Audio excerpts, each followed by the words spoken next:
Alrighty guys, so today I'm going to show you a few things about the Bluetti DC-to-DC alternator charger. First thing I'm going to do is kind of show you how many watts I can pull in from my 300 watts of solar into my Bluetti AC-180 right here. And then I'll show you kind of the variation from when the sun goes from cloudy to more or less full sun. Again, with 300 watts of solar on top of the roof. Then I'll show you how many watts I can pull in from the van's DC port to charge up the Bluetti. And then I'm going to switch over to how many watts I can pull in from the Bluetti DC to DC alternator charger. So here's a pretty good example of why you might want to consider adding a DC to DC charger, an alternator charger, to your vehicle in order to charge your power stations. You can see here, looking at well, it's been an on and off sunny day, cloudy day here in March. Again, I'm in Ohio, and my charger is currently at 3% charge, and with 300 watts of solar, I am currently bringing in 44 watts, and the calculated time to full charge is 27.5 hours, which is quite a long time. All right, so as an example of what you can get from charging your car, in my case this 2013 Toyota minivan, I've got it plugged into the DC outlet, and I am currently bringing in 92 watts, and the current time to recharge is you can see it kind of estimated here, anywhere from of course it's going to go off, anywhere from 12.8 hours to 13.3 hours, which it's more efficient than the solar panels are on a cloudy day, but it's going to take a really long time to charge. It's going to take basically driving around all day to get it to charge. Not very efficient. Better than cloudy day solar, but not very efficient. So here we are back on solar panels, and right now the sun has peaked out. Was more or less cloudy a few moments ago. Now the sun has peaked out and pulling in 134 watts from 300 watts of solar panels. And now the always goes off when I want to show you this. The expected time to recharge is, you can see here, 8.6 hours. Significantly better than a cloudy day. If you're doing a full day's drive without using your solar generator, that'd get it charged up. But we can do a lot better with the DC charger, I believe. So let's try that now. So I'll go over a few of the features the alternator charger has, from using the alternator to full charge, using the charger via the alternator to max charging capacity, and then how to set it for custom applications. So if you're charging a power station other than a Bluetti, that you can most likely, I don't know about every single solar generator out there, but most likely you'll be able to control it as long as it will accept input charge of 24 volts or higher. And again, I'm going to do all this from the Bluetti app on my iPad. So with that being said, let's go ahead and jump in and get this test started. So just so you know, I hooked this up in a previous video, which I'll link somewhere on the video here. And for this test, the van is running. The charger's not going to do much without the van running. In particular case, you can see that right underneath the letter R and G on the DC to DC charger, where my thumb is, there's going to be a green light that will come on, and I haven't fully tucked away the wiring and everything. There's also the breaker that's a part of the system, so I'll turn the breaker on, and then you'll see the charger come to life. It'll go green, go off, and then flash pretty quickly for a few seconds, and then it will stabilize, meaning now that it's kind of safe to use. It's got a a typical charging cable that I'll use on the Bluetti. So right now I'm hooked into solar still, and I'll unplug that and plug in the charger. You can see here the Bluetti app. Open that baby up. Go ahead and click My Devices. And you can see here I've got a few things loaded. Once you install the alternator charger and you turn the van on, power the charger on, it does have internal Bluetooth. So once you install the app, you can connect your charger to the app via Bluetooth, and I didn't do anything, it simply recognized it. So I went to the settings and Bluetooth devices on my iPad, and it was available. Simply tapped it and it loaded itself. And I did the exact same thing with my Bluetti AC-180. I turned it on and the app was able to recognize it via Bluetooth. It does have a setting on it that you can apparently manually load a solar generator, a battery pack if you will. I tried that with my slightly older AC-70, but I'll be honest with you, I could not get it to load manually. But that doesn't mean I can't use the charger, it just means I couldn't load it manually. And I will show you how to custom charge it in a few minutes. So anyway, when you click on the generator, in this case I'll click on the AC-180, and it shows you the current conditions. So you can see right now my battery is at 8% in the red. It is currently taking in 185 watts from the charger, which doesn't sound ultimately that impressive, considering that this is capable of charging up to about 500 plus watts perhaps. However, when I first turned the charger on, it was defaulted to the lowest possible voltage, which is 24 volts. So the reason it's only pulling in 185 watts right now is because it's still set to 24 volts. So I'll go ahead and show you how to change that. So at first I thought you could do it through this particular screen, which is the AC-180 screen. You go back here and then I'll tap on My Devices, and now you can access the actual alternator charger itself. I like this because it shows you how many volts your alternator is pulling in, and it shows you the setting, as I mentioned a few minutes ago, right around 24 volts. So what I'm going to do, another cool feature I guess is you can remotely turn on the charging function of the alternator charger through the app. So I guess there's two ways in theory to turn the charger off. You could turn it off via the breaker, or you could turn it off via the app. If you look here also, it doesn't look like something you can click at first, but it says charging voltage, and then you'll notice there's an arrow. So I'm going to go ahead and click on charging voltage, and the menu says disconnect the device before adjusting the charging voltage. So it does kind of walk you through this, which I find pretty cool. And then it has a checkbox. I have followed the steps above, and a next button. So it's not going to let you screw this up too badly, I don't think. So I'll go ahead and unplug it, and then at that point I will click on the I can use my finger here. I have followed the steps above, and then I'll go ahead and click next. And then at this point you've got two choices.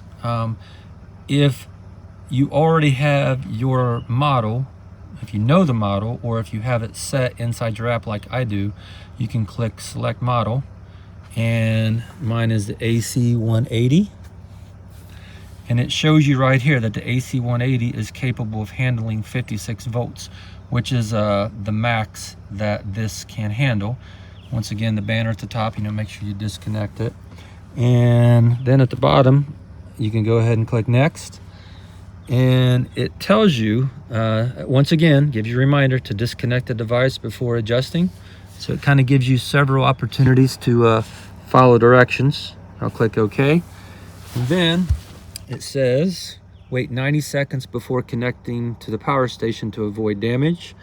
And at the bottom of the app, it's in gray. I kind of wish that were a little bit brighter, maybe even in red.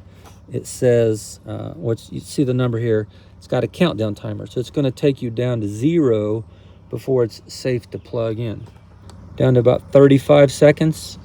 And what's going to happen when it goes down to 0, it'll turn blue, and then it'll turn the charger on, and it's going to shoot up to the full 56 volts and right around 500 watts of charging. I don't know, that's pretty impressive, I think, compared to, especially when you compare that to cloudy day charging, especially sunny day charging with 300 watts of solar in my van, still not as efficient as I would like it to be.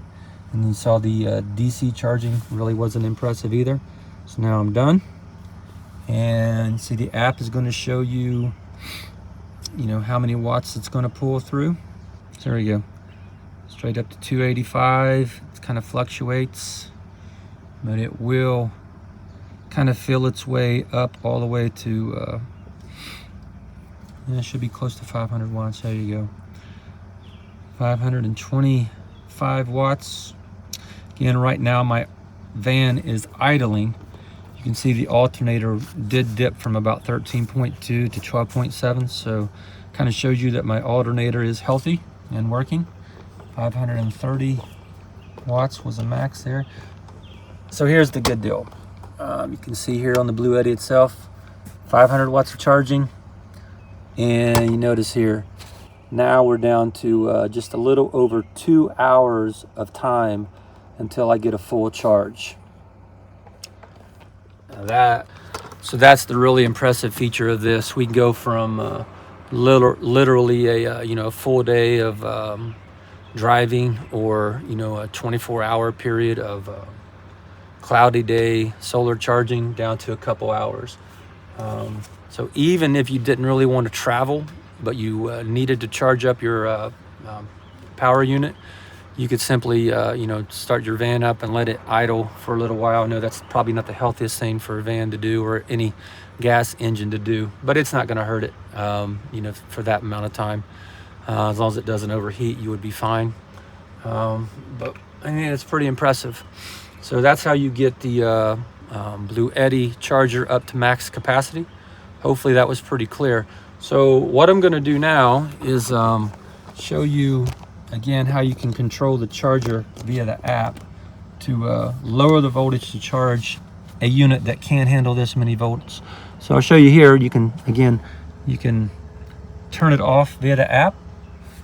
Notice my alternator is now putting 13 plus volts back into the car battery, 0 watts pulling through the charger, and 0 watts going into the power unit here, the battery. All right, so if you happen to have a power unit, a solar generator that's not made by Bluetti, can you still use the Bluetti DC-to-DC charger and the app? So I found so far that yes, you can. For this particular test, you'll notice that I have a Jackery, which if you can't connect this to the Bluetti app, it won't even recognize it. I'm not even sure if this guy has Bluetooth anyway. That does not mean you can't use this charger. So I'll show you how to do that. You have to go into the custom settings, which sounds hard, but once again, I think the app is really, really well designed. So I'll back out of this and show you how to do it. Once again, you would go to the charger. And at this point, you're going to go into charging voltage. And again, it gives you the warning to disconnect the device. You can see my device is disconnected. And I have done this. I will click next.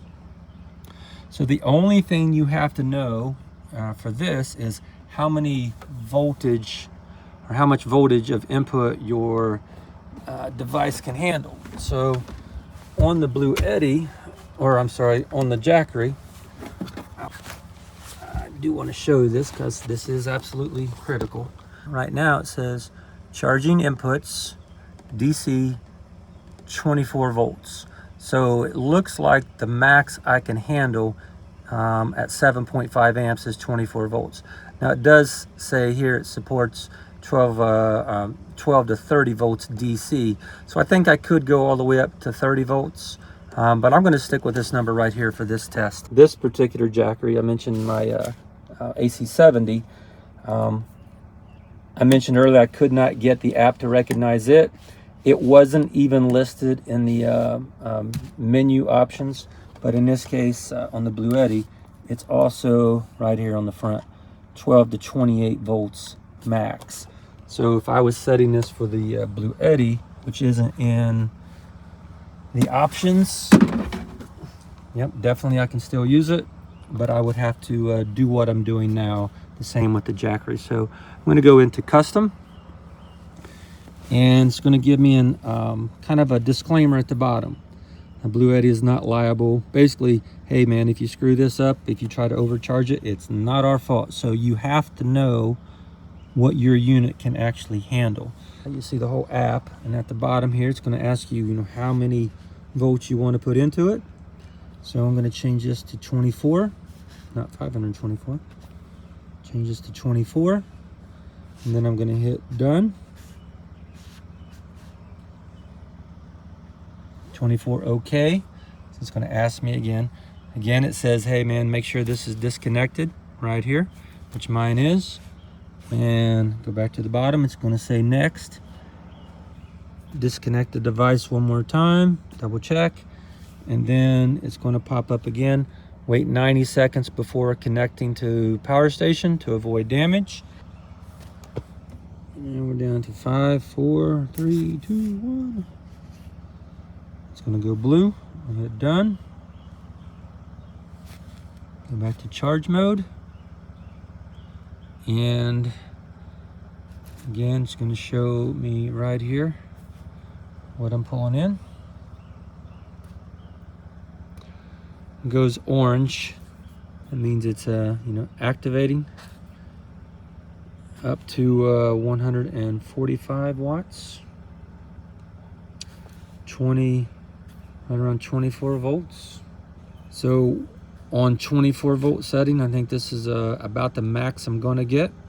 So bottom line, the DC to DC alternator charger is man, it's easily much more efficient than what I have on top of my roof, especially on a cloudy day. Again, with 300 watts of solar, the most that I've seen pulling in is in perfect sun about, I don't want to say definitively, but right around 220 watts. Again, it's right now it's early April, so the sun is still at a pretty decent angle. I would expect that to get better in the middle of summer when the sun's more or less straight overhead. But again, if you're driving on a cloudy day, or if you're stationary on a cloudy day and you just can't pull any wattage in, then this little guy right here, this Bluetti charger, is probably going to be a pretty significant tool for you to use in order to stay on the road, keep all your gear running, keep everything fully charged up, like your phones, your cameras, running your refrigerator, running fans, etc. So again, I've only had this for a short period of time, assuming it passes the test of time and will last over the years, hopefully. I would say this is a pretty really good investment. I mentioned in the video that I linked to this one, how much I paid for it. It was, if I remember right off the top of my head, it was about $275 or so. I don't know, is it possible that this unit could replace all your solar panels? Actually, I think it could, to be honest with you. If you had a good alternator set up, a good alternator charger like this, depending on what your power needs are, I would say absolutely you could get away with only using the alternator charger. If you're on the road for a given period of time, or you set up camp, hope to stay there for like the 2 weeks off-grid amount of time that you can on BLM land or something like that, then I would probably say you want to go with some solar panels. However, this seems to be a pretty good option. Best of both worlds, you got some panels on top, or a set of foldable panels that you could set out when you need them, and you've got the alternator charger, and you could stay, completely charged up and ready to enjoy van life. So I think that's about all I have for now. So thanks for watching. Hope you got something out of this, and I will see you in the next video. Bye bye.